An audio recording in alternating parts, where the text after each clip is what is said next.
Shalom à tous et ravi de vous retrouver dans cette nouvelle vidéo, la paracha en question.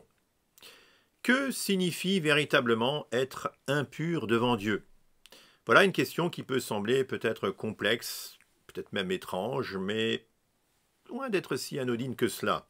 En fait, dans la Bible, la notion de pur et d'impur peut sembler, d'une certaine façon, se fondre avec la notion de culpabilité, voire peut-être de péché que l'on aurait commis. D'où des idées reçues et parfois de la confusion ou des craintes peut-être à ce propos.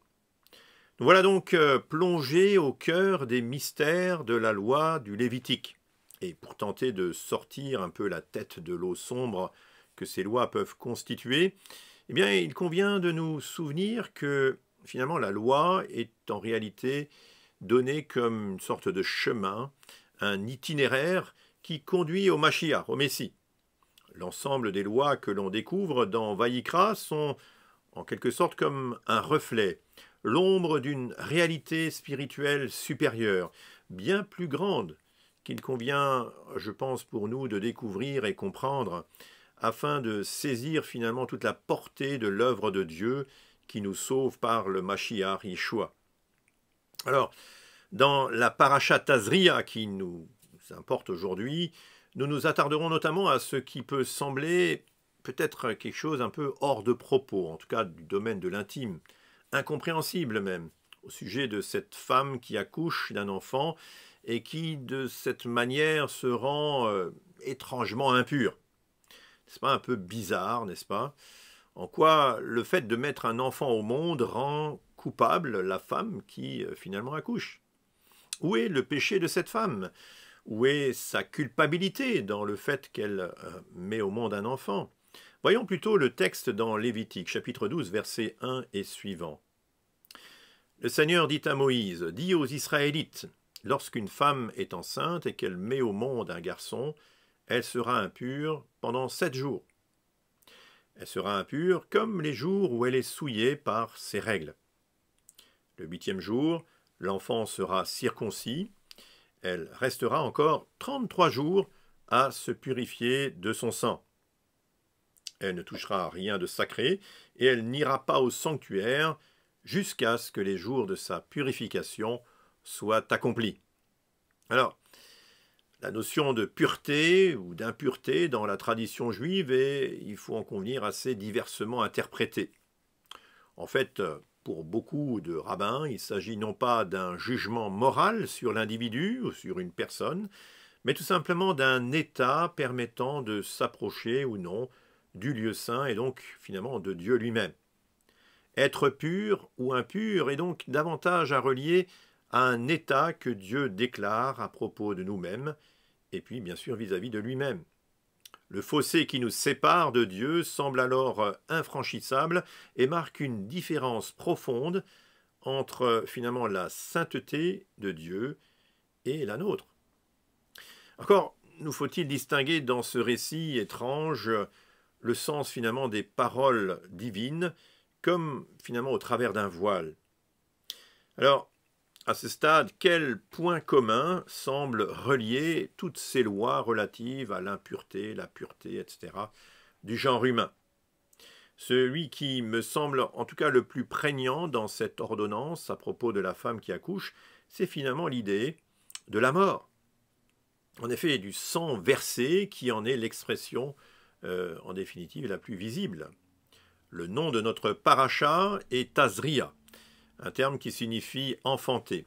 Et il est légitime de penser que la naissance d'un enfant est plutôt une bonne nouvelle en général, l'accomplissement naturel aussi d'ailleurs de la première des mitzvot, celle pour le genre humain de se multiplier. Or ici, la situation de la femme qui accouche est comparée à une période bien peu agréable pour elle, qui est celle de ses règles. En hébreu, le terme est nida, et de finalement la perte de sang qui l'accompagne, de ce flux de sang. L'accent central d'ailleurs du passage est mis sur cet écoulement de ce sang du corps de la femme. L'impureté est donc dans le sang versé. Or, dans le même récit, il est aussi question du rite de la circoncision, un autre acte où du sang est lui aussi versé, avec de surcroît, en l'occurrence, aucune impureté relevées dans cet acte lui-même de la circoncision. Aussi, le fait que les deux actions soient accolées dans ce même chapitre n'a rien finalement de fortuit. Au contraire. Mais fait surprenant également, le temps seul permet la purification, au bout de laquelle la femme va finalement offrir un holocauste et même un sacrifice pour le péché. Alors évidemment, au bout du compte, les questions à propos de ce récit, à propos de cette ordonnance, ne manquent pas. Et si la femme accomplit la première mitzvah de la Torah, alors en quoi a-t-elle commis un péché nécessitant une offrande pour l'expier? Et puis si la faute est dans le sang versé, alors en quoi celui versé lors de la circoncision, dans le même chapitre, ferait-il alors exception? Curieusement, et pour un sujet aussi d'ordre intime, les commentaires des rabbanim et les midrashim sont incroyablement nombreux. Mais certains rabbanim concluent cependant que la naissance d'un enfant, dans le cadre de cet accouchement, ramène finalement la conscience de l'humanité à ce qui prévalait avant la faute d'Adam et Ève, dans les premiers chapitres de la Genèse. Manifestement, pour les rabbins, l'idée qu'un péché ait pu être commis dans le contexte d'un accouchement pose évidemment problème. Or, la femme qui accouche, fatalement, rappelle ce qui a prévalu avant la faute du premier couple humain et évidemment les conséquences de cette faute par la suite. La naissance dans les conditions douloureuses de la femme est évidemment d'une façon ou d'une autre le rappel de la situation une situation originelle, où la femme, Ève, a commis une faute aux conséquences que l'on connaît, conséquences bien évidemment désastreuses. Alors, on ne va pas non plus tergiverser sur le poids des responsabilités que l'on peut imaginer partager entre Adam et Ève lors de cet événement du début de la Genèse. Ce n'est pas vraiment notre sujet en tout cas. Ce qui est certain, c'est que les conditions naturelles d'une naissance dans le genre humain sont marquées finalement par la souffrance et par le sang.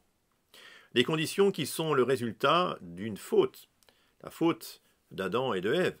D'une certaine manière, toutes les mères, finalement aujourd'hui, assument, lors de la naissance de leurs enfants, les conséquences de cette malédiction divine à cause de la faute d'Ève, en tout cas de la faute d'Ève et de Adam partagée.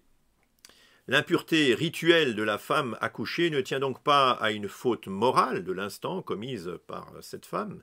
Non, le sang versé lors de l'accouchement est plutôt le rappel constant de cette faute originelle, transmise finalement de génération en génération, comme à l'enfant nouveau-né.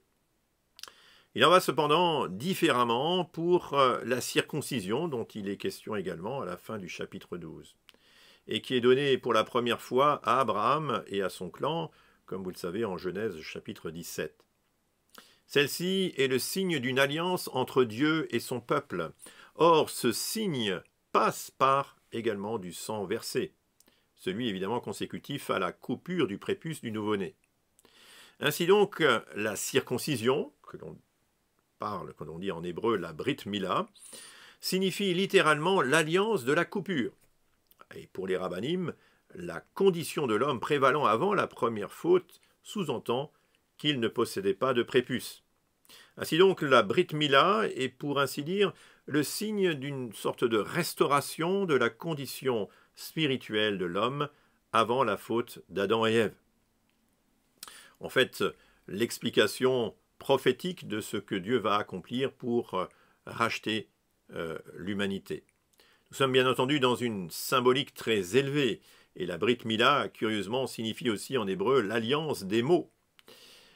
L'alliance des mots, ou peut-être aussi de la parole, tout simplement.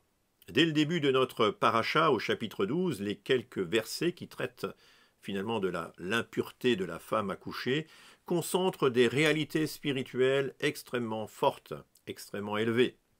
La femme qui accouche donne naissance à un enfant et finalement par le sang qu'elle verse naturellement au moment de son accouchement, elle rappelle la faute originelle de Ève. D'une certaine façon, elle transmet cette réalité spirituelle à l'enfant qu'elle vient de mettre au monde. Puis, sur un tout autre plan, mais à la même occasion, la Brit Mila, l'enfant mâle reçoit l'alliance de la parole divine dans sa propre chair. Il a alors la responsabilité de transmettre cette alliance à la génération qui suivra.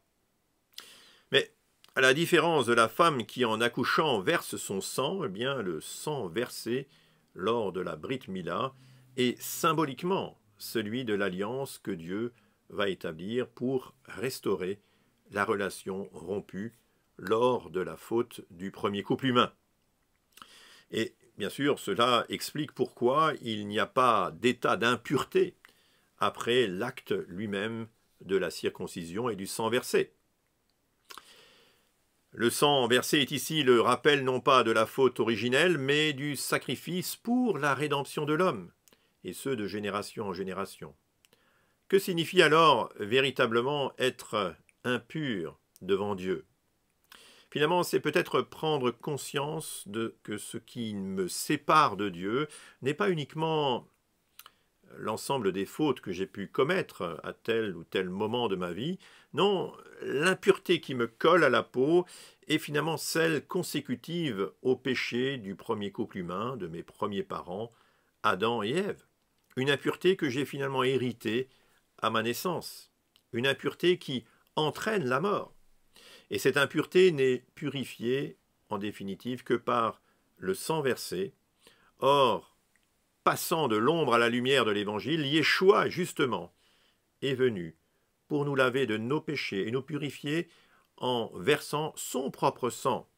C'est pourquoi, par sa résurrection, nos péchés sont pardonnés et nous sommes parfaitement purifiés en vue de la vie éternelle. Voilà qui constitue certainement une invitation à méditer pour tenter de comprendre toutes les lois et ordonnances qui sont dans la Torah. Shalom à tous et à bientôt dans la paracha en question.